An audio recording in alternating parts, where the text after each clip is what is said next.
ngaye. Ngangifisa kabi ukwenza i-podcast yabo esipanini because vele base bengifake engazuthi ngiya ngakuyona i-podcast but wangi-frustrate-a ibhadi enginika abantu abangakwazi ukushutha, abangakwazi uku-editha. Ngihlezi ngine-complain ukuthi hayi bo, manje le nto lena siyenzi kanje, siyenza kanje. Two, wanginika e-wrong i-podcast eyenza i-content engahambisani nami. Yabo le nto engiyishoyo? Leyo nto leyo kuthe mese bengixosha, ukhumbule ukuthi mina u-Ayanda wangixosha nginengane na two months.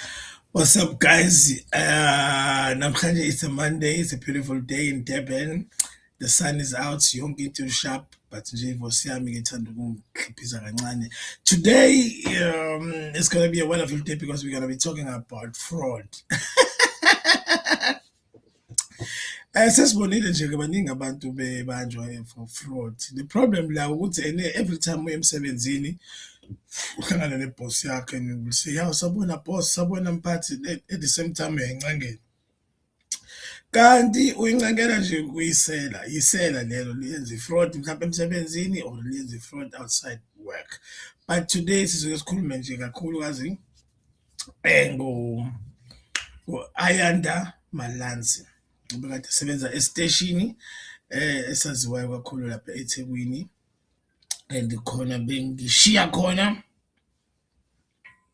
ube yi-talent officer. So angisazi-ke isikhundla sakhe besikhona manje. Ngibona emaphepheni sekubhaliwe ukuthi ube umsakazi ophinde abe u-programs bani, but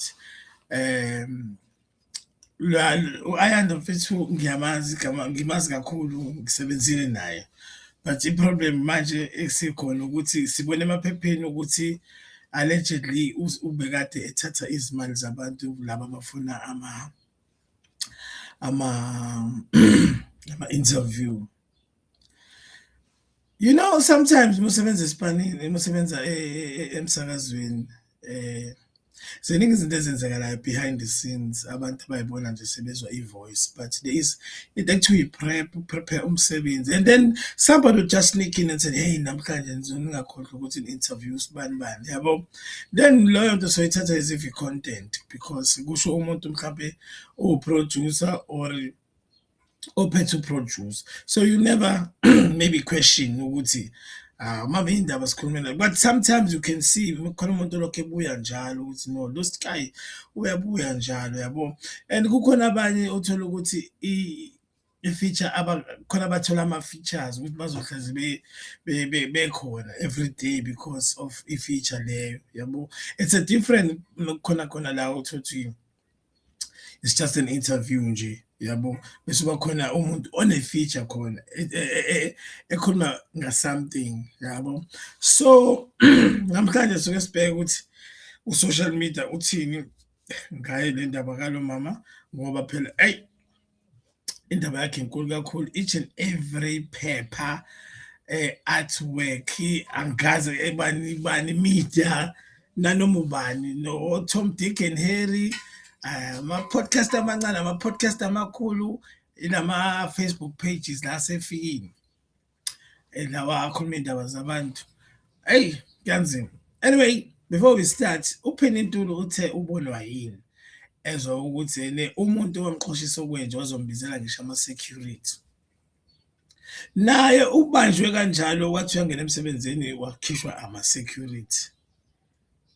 Can you imagine sebegqavune ngesiketi noma ngejinsi uyophuma ngesango? Also, another comment from one of the girls owasebenza naye station, uAsanda Chiliza. Naye uthe yes, shosho. Ngiyakhumbula ungenza lokhu nalokhu, and naye umfethu wakhishwa kabuhlungu estation yabo. Sonke sikhishwa kabuhlungu. By the way, guys, you're watching the Durban Online Podcast, the #1 podcast in KZN, if not the world. Kenya, this is the biggest one. We are in the Rashka 2,000 subscribers, but the views are over 30,000 each episode. So can you imagine? Yabo, in the pace sambanga. Thank you so much for subscribing, and also comment and also like and share ama video ngiyabonga kakhulu iyakhula. So I'm just gonna share with you izinto ezenzekayo esiteshini behind the scenes.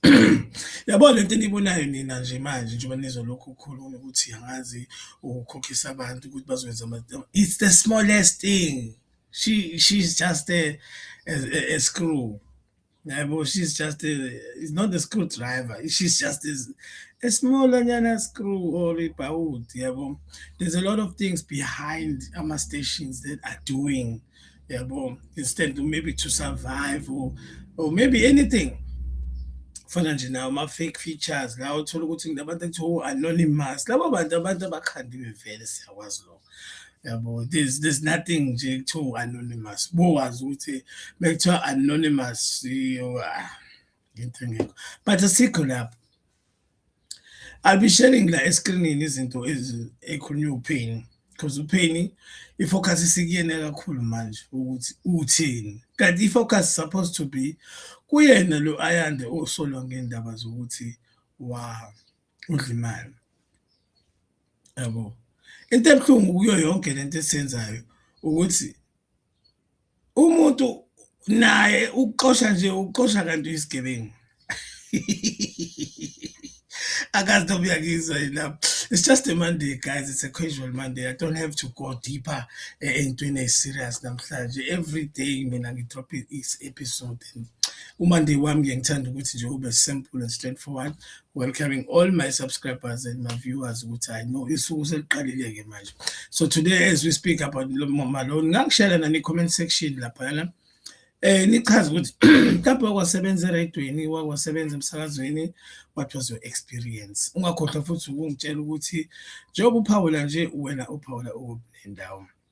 But ziningi izinto ezenzeka emsakazweni thina singazi. Mina nizwa ama-voice kuphela nje. And angifuna ukuqamba amanga abaningi abantu abasazovunjulula ema-radio stations ahlukene ngayo le ndaba ye-fraud. Khumbula kunabantu abakhompayila umusic nabo ba-under pressure because abantu bafuna ukungena emsakazweni namaculo abo. Ngeke ungalithathi ijonjo lapho. I'm not saying I know someone who does that, but baningi ama-chances ukuthi ube ulingeke emsakazweni yabo. Unabantu abafuna ukuba nama-shows a-serious mhlawumbe like aphambili, they'll do something. I think nje izwe yabo nje balirana kanje abantu abamnyama nje yonke into yabo i-fraud. Whether it's corruption yakomafemu, i-corruption ka-government, corruption kamasipala, it's always us. And you said to yourself, why mhlambe umuntu azantshontshe? Take for in case Ayanda mfethu, uAyanda uma ubuka le ndaba yakhe, I think maybe uyahola yena but shothi uhola imali encane. That's why enze or allegedly kuthiwa wenza le fraud ayenzile. I don't think umuntu mfethu ufanele ukuthi ngempela but ebe yena because sinomnisi thina ubehola 120,000 rands kodwa we-end up spend millions and millions and millions ewafroda ngey'nkampani zabantu abathize abaphezulu. So the issue yemali isazohlezi ikhona guys yabo. And I'm so sorry ukuthi uma ukuthi uyathinteka mhlambe ubona ngathi sikhuluma ngento mhlambe i-sensitive. It's fine. Nakwena uyobona mhla iyenzeka kuwena. Yabo. Because abantu bayathanda ukuthatha ama-side and say kodwa nisukela u-Ayanda nisukela ubani. We are not izinto egcwele public domain. So as thina singama-content creators on digital space, we have to talk about that thing. Mina the problem with this issue, I'm not gonna be deep into it because asazi kahle ukuthi malini bese tshontshile noma bese bribe abantu and asikaze sizwe ngomuntu othe uyena wathathela imali yakhe yabo. So this story is a little bit dizzy nyana ukuthi singavele sithi dive through it, but I'm gonna make sure ukuthi lesi story lesi angisishiya kanjani ngizosifollowa nje. So to make sure ukuthi uyazi ukuthi next time mengidropha i-episode mhlawumbe ngibe ngikhuluma ngayo le noma namanye ama-episode ungasubscribe nje right now and also make sure ukuthi upress the notification bell so that uzokwazi ukuthi isitori esizobe simukuphi ngelinye ilanga because ziningi vele iy'tori esiyikhavayo la kwi-DOP and ziningi abantu esibapromotayo la kwi-DOP and ziningi abantu esibakhulumelayo abanye uma kodwa ubheda sizohlala phezu kwakho. And I don't wanna abantu manje bavele bathi hayi bo u-Ayanda mfethu waxosha uPhini kwawuyena u-ofarisha u-R2,800 bani 2,800 angisazi 2,800 yeah. Mina esami isitori ngaye ngangifisa kabi ukwenza i-podcast yabo esipanini because vele base bengifake engazuthi ngiya ngakuyona i-podcast but wangi-frustrate-a ibhadi enginika abantu abangakwazi ukushutha abangakwazi uku-editha ngihlezi ngine-complain ukuthi hayi bo manje le nto lena siyenzi kanje siyenza kanje. Two, wanginika e-wrong i-podcast eyenza i-content engahambisani nami yabo lento engiyishoyo. Leyo nto leyo kuthe mase bengixosha ukhumbule ukuthi mina u-Ayanda wangixosha nginengane ena two months.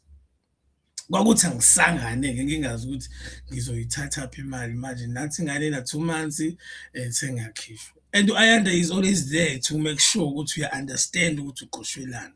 And benza sure u-Ayanda ukuthi baqale baku-frustrate kuqala so that nasekuqosha kube yinto easy nje ukuthi uqosheke. Nawe ozoyi-understand. Same thing njengoPhini ukuthi sokunika u-2.8 ngeke uze uvume vele u-2.8 uzofuna ukubaleka, uzofuna ukuhamba, uzongeke ubatshele abantu uzoba namahloni. So neyami-ke i-issue yokuthi okay sharp-ke manje Fly sikunikile yonke into wahluleka. Sekunika abantu abazokushutha abazonjani wahluleka. So sesibona ukuthi sicela usishiye. Sengikhale ngakhala ngithi no wayenziwa kanje lento elokhu ethi hayi phela lo muntu esikunika yena umuntu oyi-trainee yabo so wena ufanele umfundise. Every day mfethu ulokhu utshela umuntu uthi hawu basi mphathi boss kanti mfethu ukhuluma nesela. Kuyasho ukuthi it's a women's month ngempela namhlanje Phini versus Ayanda. I never realized. This is a big fight. Guys, share your thoughts in the comment section and tell me how do you feel about this topic of today. And also, like I'm telling you, subscribe. We in the rush, got 2,000 subscribers. And nalabo abanye mfethu abafisa ukuthi bamele izinto abanga-advertise kumshow yami njengamanje, they can hit me up laphana with DM or basende something we comment section. So you attend lezo zinto. And also guys, if you like comedy, stick around because wow, sizobe sine comedy show ngomhla ka-3 at the Beanbag comedy show at the Beanbag. It's a free show supported and sponsored by Usavana. So guys, please come through. Good food, good meal, good company, good everything. It's a good September. Anyway, guys, thank you for watching, and also see you when I see you. Don't forget to watch more videos popping up on my screen right now. As Kali, yeah, muyisela nje uyisela ukuthi imali leyo uyithatha mekunjani kodwa ekugcineni wena uyisela.